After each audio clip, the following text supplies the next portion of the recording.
Sir এক কাজ করেন, এই নাম্বারটা রাখেন, আগামীকালকে এই নাম্বারে ফোন দিয়ে আপনি পড়াতে যাবেন। আরে বাবা, তুমি এসব করতে গেছো কেন?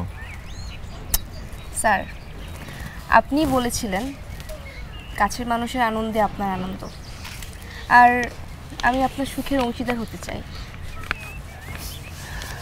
কি বলে যে তোমাকে ধন্যবাদ দেব জানি না আমি। না স্যার, ধন্যবাদ কেন দিবেন?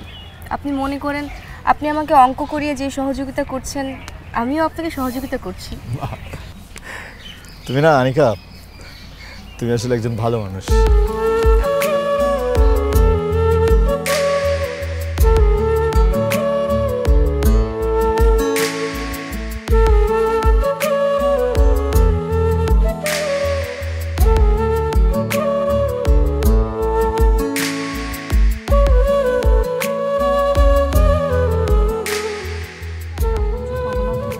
কি ভাবি, ছাত্রী কেমন পড়ে? আরে ছাত্রী তো অনেক ভালো করতেছে, রেজাল্টও অনেক ভালো করছে। ও বললাম না প্রতিবার অঙ্কে ফেল করে, এবার রেজাল্ট অনেক ভালো করছে।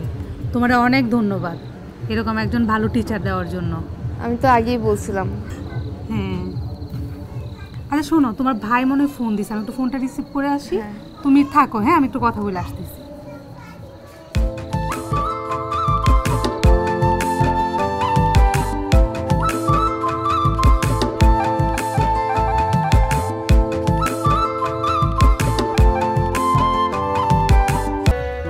ভাবি, ভাবি কই গেলা?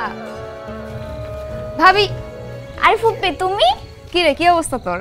ভালো, তোমার কি খবর? ভালো। ভাবি কই? আম্মু আম্মু বাইরে গেছে। বাইরে গেছে?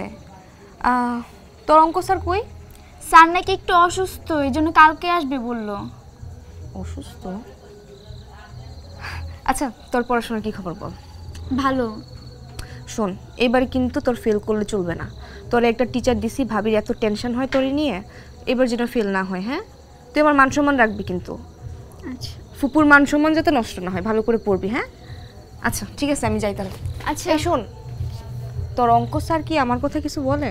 তোমার কথা? স্যার তোমার ব্যাপারে কি বলবে? কিছুই তো বলে না। কিছু বলে না? ঠিক আছে, পড়গা যা। আচ্ছা, সাবধানে যাইও। হ্যাঁ হ্যাঁ। ক্লান্ত মানুষের তো কখনো কখনো একটু একাকিত্ব প্রয়োজন হয়, নিজের জন্য একটু সময়।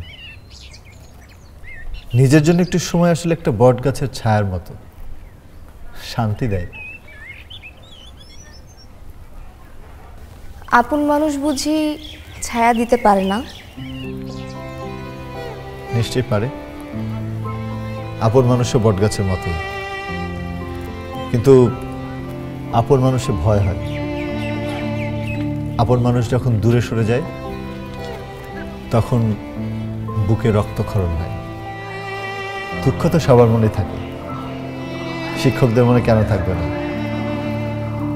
কিন্তু শিক্ষকদের দুঃখ প্রকাশের জায়গা নেই, তাদের চোখে পাথর রাখতে হয়,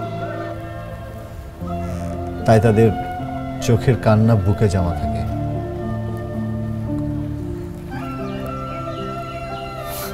যাই হোক, তুমি এখানে কেন?